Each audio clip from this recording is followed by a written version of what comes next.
Huh? Huh? Hi, Tommy. Welcome to Many Questions, the show where we ask each person many questions about themselves and mental health. So, how are you doing today? I am doing good, Craig. Thank you very much. Yeah, I'm doing good. Where did your interest in mental health come from? I mean, I don't know whether my interest was in mental health as such. Mm. My interest was in being the best version of myself.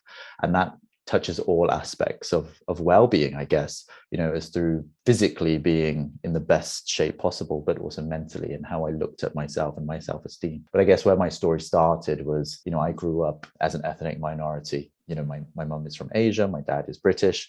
And there were a lot of identity issues that I had growing up and in who I was. I needed to find out who I was. And it wasn't until I was at school. And the biggest thing at school for guys is starting to date, right? Everybody, that's number one on people's agenda. They're like, hey, we're gonna go out to party, we're gonna date people.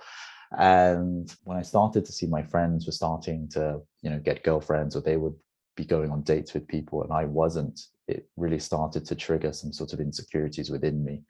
And I would watch a lot of TV at the time, and I would see that the shows I was watching, well, it was always the lean athletic guys who would get the girls. It'd be the jocks who would get the cheerleaders. And I almost saw that life imitating art. I saw that within my own school life, that it was the popular sporty guys who were starting to get the girls, and the girls were interested in them. And then when I would look on TV, or I would go on the internet or go into the shops, all the men that were on the magazines were all people who were in good shape. When I would look at men's health and think, wow, I wish I had that guy's body. For me, I wanted to look like Taylor Lautner because Twilight had just come out, and everybody was swooning over him. And I was like, I want his abs. um, so I attributed that to be liked and to by people, not just girls, but to be liked by people, I had to be in good shape. And that's all that stuck in my head. And I did not necessarily know what that actually meant Yeah. in terms of how to be in good shape. All I knew was that if you wanted to be in good shape, you'd have to eat less and move more.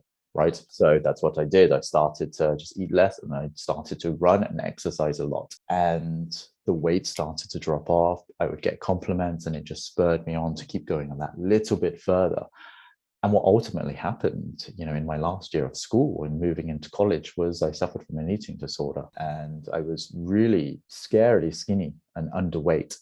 And I was having all of these health complications too. I was always in and out of the GP because my hair was falling out and I had anemia because I wasn't eating properly. And it wasn't until, the doctor diagnosed me where I thought, nah, this can't be it, because guys don't get eating disorders. That guys don't suffer from anorexia, or guys don't suffer from bulimia. And again, at that time, I didn't really have a full understanding of what those disorders were. I had just heard about them and I knew that, eating disorders was just being skinny, but I attributed that to a female issue. So I was in denial for a long time around that. And then it wasn't until kind of educating myself and being able to be on that journey of recovery when I started to understand what health really meant. So when I go back to the start of the conversation, I talk about it wasn't just specifically a mental health thing. It was a holistic well-being thing. It was about everything in my life. How can I be the best version of myself? It was through education. What do I eat? How do I exercise? How do I think? How do I start to believe in myself? Because all of my life I had these questions about who was Tommy and what did I stand for? And that's what I started the journey to be on. It's yeah, eating disorders are incredibly tough. It's one of those conditions that I think the statistics is it's probably one of, if not the most lethal mental health condition you could have, because it just affects you just so terribly. I guess as you touched on it, a lot of the misconceptions being that it's mainly women that go through like having an eating disorder. Did you have any problems being diagnosed being a man? I don't think so. I just know there were a lot of trips to the GP, and it didn't take until however many trips to the GP for them to actually say, I think there is an eating disorder at the bottom of all of this, because I was going in for all of these different ailments. Mm-hmm. And, potentially maybe at the time, we're talking what, 10, 12 years ago when I was back in school, maybe again, it just wasn't as prevalent then because people didn't diagnose it to a man. And maybe that was part of a societal issue. And again, maybe it was a part of the thing that I didn't want to hear it, or, my parents didn't want to hear it because there was a stigma around it. So being an actor, do you think there's a body image problem in the entertainment industry? Yes, Okay. I think there's a pressure to look a certain way, and it's slightly changing. I mean, working in the industry in terms of body image, it was huge pressure on me to always feel like I had to look a certain way. And I think, to be fair, I put a lot of pressure on myself, but it was caused and influenced by that kind of bubble around me in terms of working in Hollywood or working in the entertainment industry. When your sole income is to be how you look and you make money based on how you look, you always want to be the best in terms of your appearance, right? So I'd work out all the time and I would think, to get this job, I need to look a certain way. And then I would go to my agency and they would say, oh, you need to lose weight. You're looking too fat, or, you don't look as lean as you should. And again, that pressure, I'm back in the gym, I'm eating, I'm trying to, because I need to impress them. I don't, my sole income is to make money from how I look. I don't want to be dropped by my agency, because then, how can I make money? How can I make a living? So there was always this pressure from managers or agencies or casting directors to look a certain way, or to lose weight, or to get back into the gym. And that can be really, really deadly in terms of people's mental health and how they think and how they react to that, because it can lead to things and conditions such like an eating disorder. I remember I've met so many people in the industry who probably did suffer from an eating disorder, and they may not have known it, and I could just identify that because I've been through it. I went through it when I was back in school, and now here we are, 21, 22. And I could see that in other people because of the pressures that you face. And, especially when you're in the public eye and you have to, when you're kind of scrutinized on social media and I've had this too. I've had people on Twitter troll me and say nasty, nasty things about me. It does get to you, it does affect you, and then you do kind of react from that. And if somebody says you're fat, or somebody says, what happened to your six-pack, that plays on your conscious, and then you're back in the gym, and then it's just this vicious cycle in terms of going round in your head thinking, how can I impress these people I don't even know. This is the crazy thing. But it does get to us. We're only human at the end of the day. And, no matter what people say, words do hurt. And, it's never nice to see comments online about you. And that does trigger, what could ultimately lead to things like eating disorders or other mental health issues. Yeah, it's a shame because I don't understand what people get out of being nasty online. It's like they forget that this person that they're sending this abuse to is another human being. This is a person. Like, they don't have any feelings. And like, I've heard people try and rationalize it, like talking about celebrities and say, well, they get paid a lot of money to deal with this type of stuff and blah, blah, blah. But to me, that just doesn't make any sense to me. When you come into this industry, there is a level of expectation that you are going to be, kind of privy to these comments. It's inevitable. And I think you have to be prepared for that. You have to have thick skin. I mean, being in this industry, you have to have thick skin anyways when you're going to acting auditions and always being told no. But as much as you can prepare, nobody can prepare you for when you see those comments. Although you have in your head that you should kind of expect it, nobody can prepare you for how you're going to feel, because nobody wants to see that. Regardless of what industry you're in, nobody wants to see something bad written about you. And I don't think there is ever really a place for anybody to be nasty about other people. There is no rationale for that. It's amazing that people can try and justify these actions. Well, I guess I did a little research about you. Okay. All right. Okay. Yeah. I saw that you was in 4-2. Yes.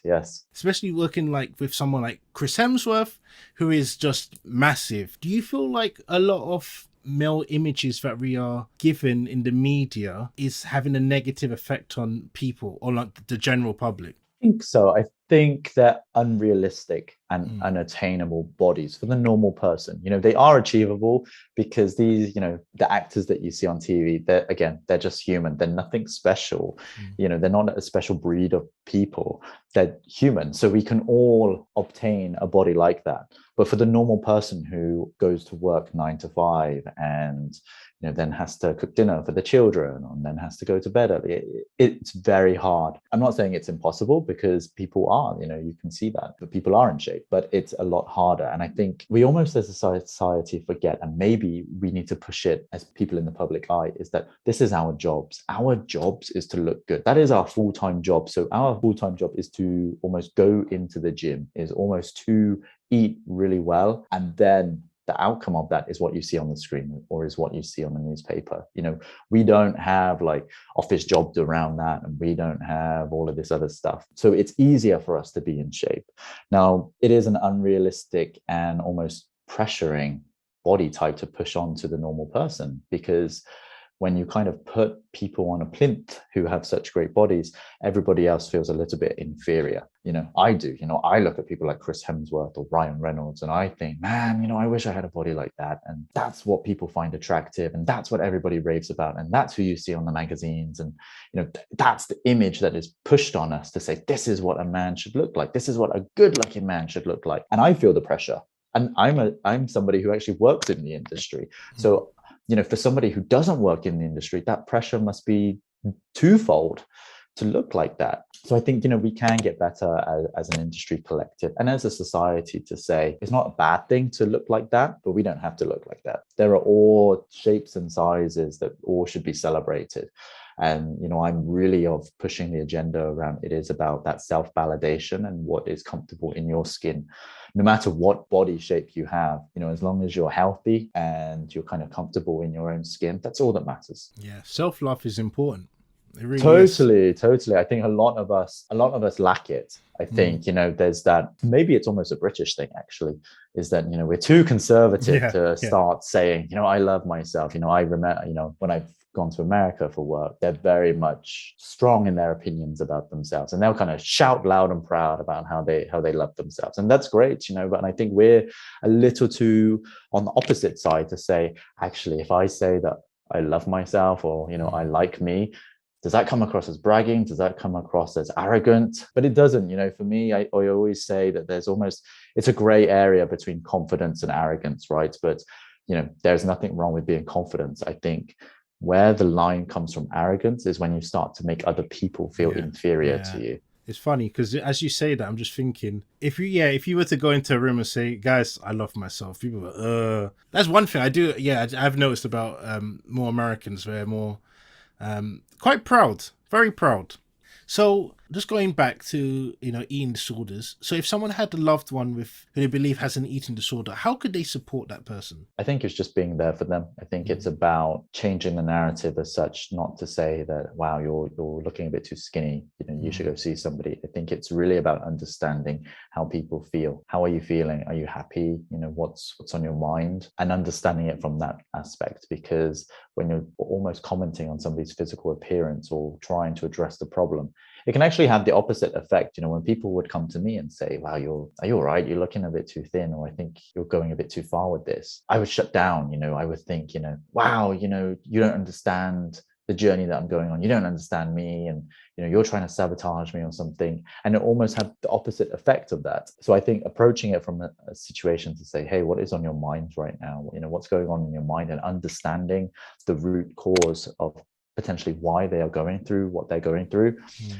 is a better way to address it, because eating disorders can be the cause of many different things. That I think there's such another stigma or stereotype that eating disorders are caused by body image or, how people look. Not everybody who has an eating disorder is influenced because they want to be skinny. That's not true. There's many different factors that can cause people to suffer from eating disorders. Ultimately, it's about having control of your life. So there's many different, trauma could affect it, and, other issues. So I think it's about understanding the cause behind the physical thing. Yeah, it's a tough one, but just honestly, just being there for somebody can just do wonders. Even if they don't have, like, I guess, all the tools to really help, but just having somebody just there in your corner to, just support any way that you can. Totally. All right. Well, thank you so much for talking with me. And where can people find more information about you? Yes, you can hit me up on all the socials. It's at Tommy Hatto. Instagram, TikTok, Twitter, LinkedIn, or you can visit my website, tommyhatto.com. Well, we put that all in the show notes and in the description. Great. Awesome. Thanks, Tommy. Thank you so much, Craig. Thanks. Have a great day. You too.